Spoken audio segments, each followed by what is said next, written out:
Good afternoon.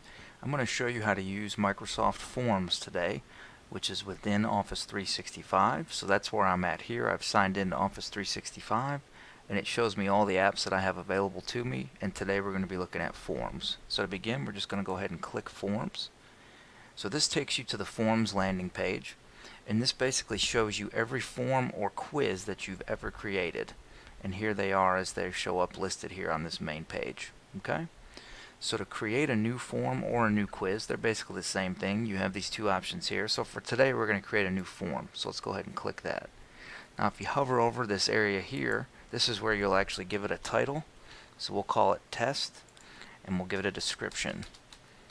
Okay, and this is where you can add questions now to your form. We can customize it by clicking add new. And let's have our first one as a multiple choice question. Okay, so the question is, will I use this? And see, it gives us suggestions.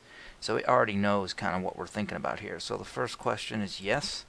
Second one is no. We can add an option, call it maybe, and we can even add an other option if we wanted to. We don't necessarily want people to give multiple answers here, so we'll leave this unselected, but we do want it to be a requirement. So we'll go ahead and click required, so therefore they can't go on to question 2 without answering question 1. Let's go ahead and add a text question, so we'll click add new and then do text, and we'll just say how will I use this, and this is where the answer will be entered if we want it to be required, but I also want people to be able to give a longer answer, so I'll do that. So let's add one more. Let's do a rating. How do I rate this? Just a generic question there.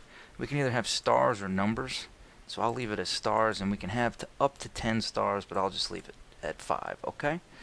So those are the 3 generic questions that I've created. Now if you notice in the top right corner, every time I click, it says saved, okay?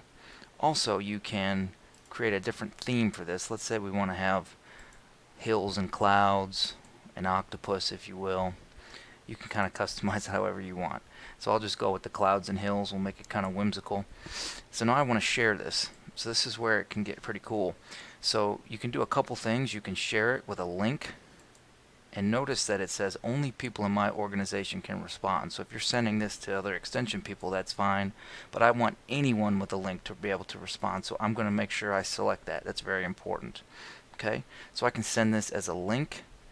I can send it as a QR code. So if I was to click QR code, it automatically generates a QR code. You can embed it into an email, or you can email this directly. Okay, but I just want to share it as a link. So I can click copy here. The link is ready for me to copy. So now let's just go ahead and I will send this via email. Let me drag this over here. You'll notice that here it is, and I can send it to whoever I want to. Okay? So that is a quick overview of Microsoft Forms. I hope that you use it. I hope that it's something that you enjoy. And if you have future questions, please let me know. Thank you.